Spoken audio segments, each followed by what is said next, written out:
이번에는 CSV 파일에 대해서 알아보겠습니다. 검색 엔진에서 CSV를 검색해 보면 콤마 separated values 그래서 쉼표로 구분해 가지고 데이터나 텍스트를 저장한 파일이다 이렇게 나오는데요. 이런 식으로 콤마를 이용해서 쭉 나누고 콤마와 따옴표를 이용해서 이렇게 나누어진 것을 보실 수가 있습니다.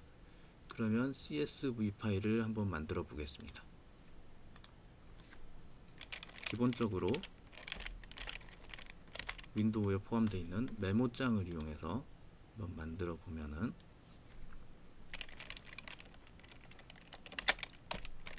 이름,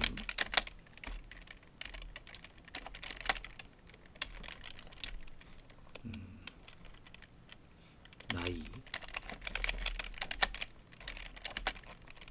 성별, 개똥이, 22살, 남자,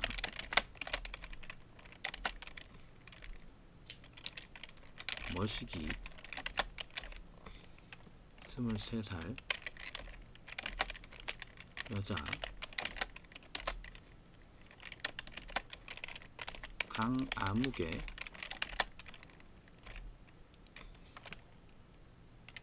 40살, 남자 이런 식으로 쓸 수가 있는데요.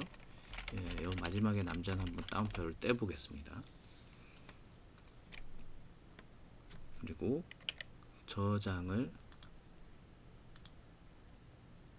바탕 화면에 일단 저장을 하는데요.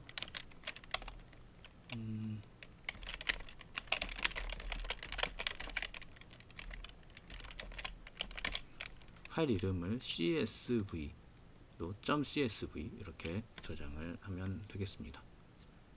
인코딩은 UTF-8을 쓰는 게 보통 편합니다. 여러가지 옵션이 있는데 프로그래밍에서 UTF-8이 제가 쓰기엔 편했습니다. 일단은 이렇게 저장을 하시고요. CSV라고 하는 형태는 엑셀과 같은 형태로 정리가 되는 자료다 보니까 엑셀에서도 기본적으로 이런 것의 사용법을 제공을 합니다. 근데 엑셀에서는 UTF 파일 형식이 기본 형식이 아니다 보니까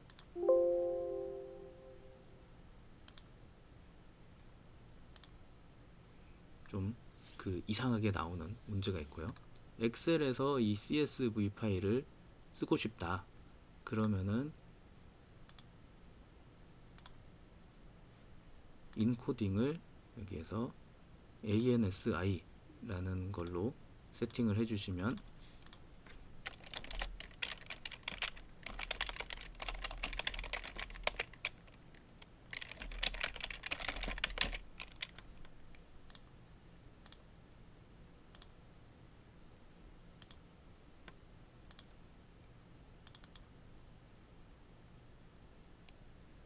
에러가 안 나고 잘 보이는 것을 확인하실 수가 있습니다. 어쨌거나 우리의 목적은 엑셀에서 쓰는 게 아니니까 R을 일단 실행을 해보면요. CSV 파일을 불러오실 수가 있는데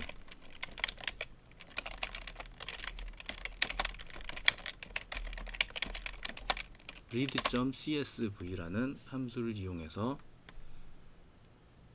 불러올 수가 있는데 이 데이터 불러오는 여러가지 함수들에 대한 설명이 뜨게 됩니다. read.csv는 파일 이름 그리고 헤더, sep 여러가지가 있는데 일단 여기 파일이라고 하는 것은 파일의 이름을 쓰시면 되고요. 그리고 헤더라고 하는 게 제일 밑줄에 있는 게 어떤 값이냐 아니면 그 값들을 설명하는 이름이냐 라는 거고, 그래서 true가 나오면 그것은 그 값들을 설명하는 이름이다 라고 하는 의미가 되고요. SEP 같은 경우에는 comma separated values라고 했는데, 이 콤마가 아니고 다른 걸로 설정을 하고 싶으면 SEP를 다르게 설정을 하면 되고요. 그리고 그러면 실행을 해보겠습니다. read.csv 해야 되는데,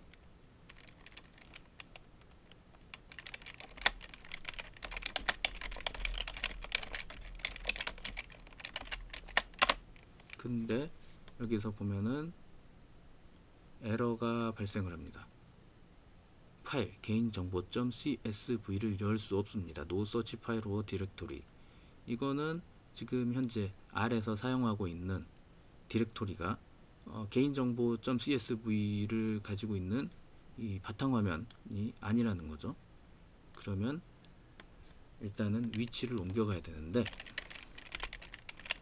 검색을 이럴 때 이용하시면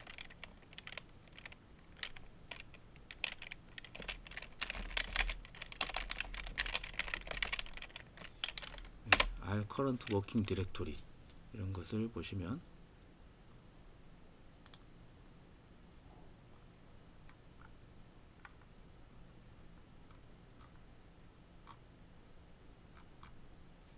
이거는 R 스튜디오에 대한 설명이고,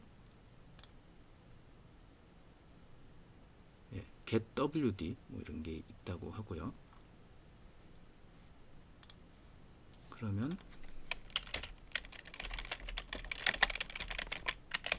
getwd에서 이거는 현재 사용하고 있는 디렉토리를 보여준다. 그리고 setwd가 사용하는 디렉토리를 바꿔준다 라고 하죠.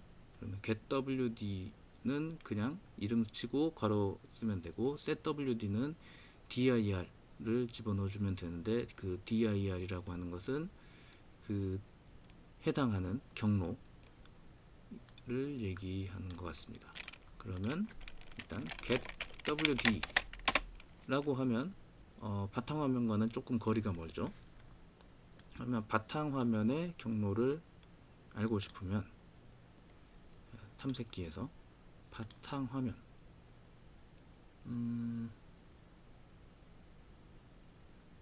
여기 있는 그냥 아무거나 여기 마우스 오른쪽으로 해서 속성 보시면 위치가 나오죠. 이 위치로 사용하는 위치를 바꿔줘야 됩니다. setwd 하고 이 부분에다가 다운표 치고 이걸 넣어주면 되는데, 자, 여기 보시면 이 위에 적혀 있는 요게 다르죠. 이 방향이. 이게 처음에 종종 하는 실수가 되는데, 요거를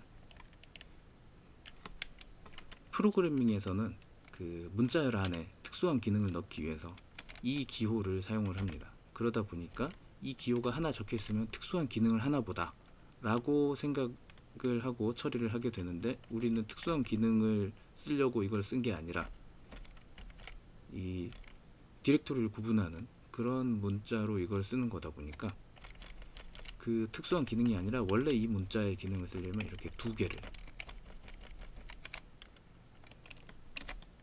쓰면, 그러면 정상적으로 바뀌는 것을 보실 수가 있습니다. 그리고 만일에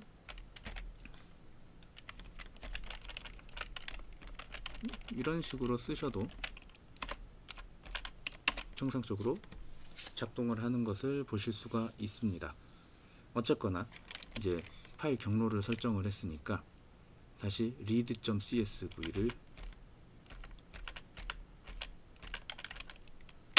실행을 해보면, read.csv를 하니까 이름, 개똥이, 머시기, 강화무게, 나이 22, 23, 40, 성별 남자, 여자, 남자 이런 식으로 되어 있죠.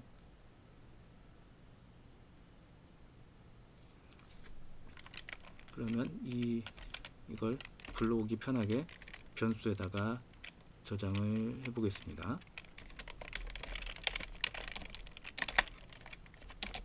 개인정보라는 변수에다가 저장을 했고요.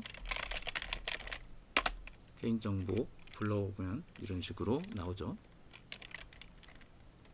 그러면 그 기존의 어떤 일일이 다 타이핑해서 변수에다가 집어넣는 거랑 뭐가 다르냐? 다릅니다.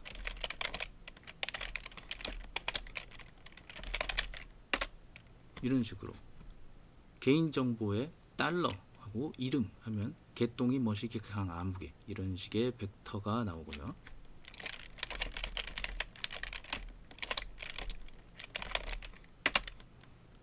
개인정보 달러 나이 22, 23, 40 이런 식으로 나이만 또 나오기도 하고요.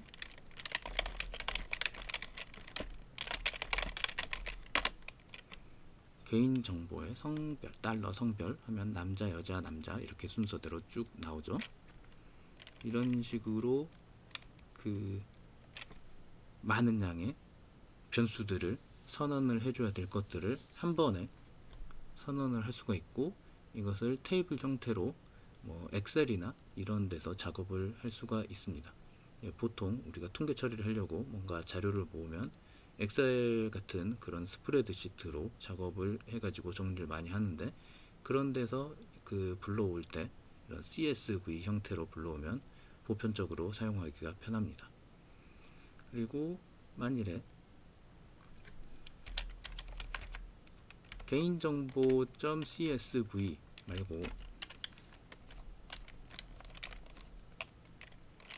아까 우리가 UTF 파일 형식이 아니라 엑셀에서 쓰겠다 라고 해서 개인정보 언더바 엑셀이라고 하는 데서 하는 이름으로 저장을 했던 게 있는데, 요거를 다시 불러오는 경우에 똑같이 불러주시는 것을 확인하실 수가 있습니다. 그래서 그 인코딩 타입에 따라서 에러가 나오는 경우가 종종 있어서 인코딩에 문제가 생기면 그 컴퓨터 프로그래밍이나 이런 것을 전공하시는 분들은 이제 바른 인코딩을 쓰는 게 어떤 것인지 자세히 공부를 하시면 되겠지만, 그런데 관심이 없으면 일단은 제대로 되는지 테스트를 해보고 안 되면 다른 방법으로 하는 그런 돌아가기가 더 유용할 것 같습니다. 그리고 참고로 이 read.csv라고 하는 거는 그 나온 결과물을 데이터 프레임이라는 형태로 저장을 하는데요. 이거는 좀 저번에 처음에 얘기했던 벡터들을 이렇게 여러 개를 섞어 가지고 그 조합시켜주는 이런 형태의 데이터라고 보실 수가 있고요. 그 벡터들 이 순서가 쭉 연결되어 있다 보니까 이것들을 연관해서 분석하거나 할 때 많이 사용하게 됩니다. 여기까지 하겠습니다.